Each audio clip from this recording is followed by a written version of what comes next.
Hi, I'm Nancy Andrews along with Joe Brennan for This Week at the Capitol. Joe, of course, the big news this week everyone's talking about is the budget. What's the latest? What's happening with the budget? Well, as of the time we speak, Nancy, there's expectation that the budget will be voted on sometime early next week, Monday or Tuesday of next week, but that's not certain yet. The Democrats in the House and Senate caucus this week, and there's some concern. There's concern about moving forward with the budget when there's still $1 billion hole in each of the next 2 years because there's, as far as the public knows, there's no union concessions agreed to at this point in time. There's also some concern being raised by different aspects of the tax package because there's close to $1.5 billion in new taxes being raised.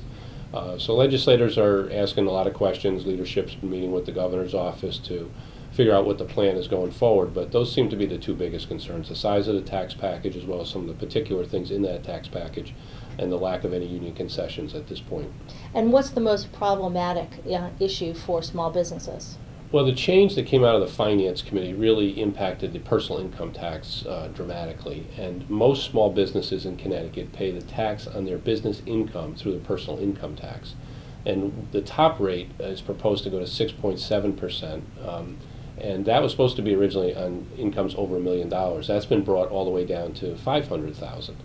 And not to get too technical, but the marginal rates where you might pay a 5% at a certain level and 6%, once you hit $700,000, those are wiped out completely, and you're paying 6.7% on the first dollar of income. The reason why that's important for a small business, $700,000 in income is not a lot. That could be a very, very small business. So when you look at the higher rates plus wiping out marginal rates, you're really talking about what can be as much as a 35% increase in 1 year on the taxes paid by small businesses. And because they are the main drivers of job creation, that's a major concern. Okay, and there's another anti-business bill that's been moving forward, paid sick leave. Can you tell me where that is? Paid sick leave was passed this week by the Judiciary Committee. It could be acted upon by the state Senate any time now.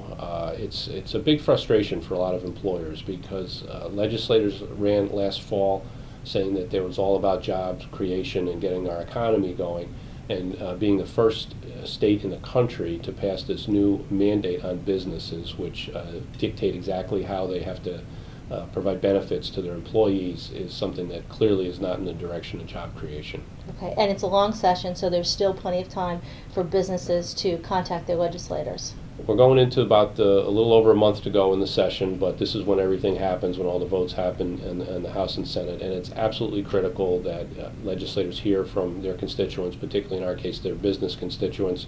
Very simple to do. People can go out to CBIA.com, click on Government Issues and Politics. That'll take you to our government area, and there's a Take Action button there. Click on Take Action, and it'll walk you right through on how you can send a message to your elected representatives and senators. Okay, thanks, Joe. Thank you, Nancy.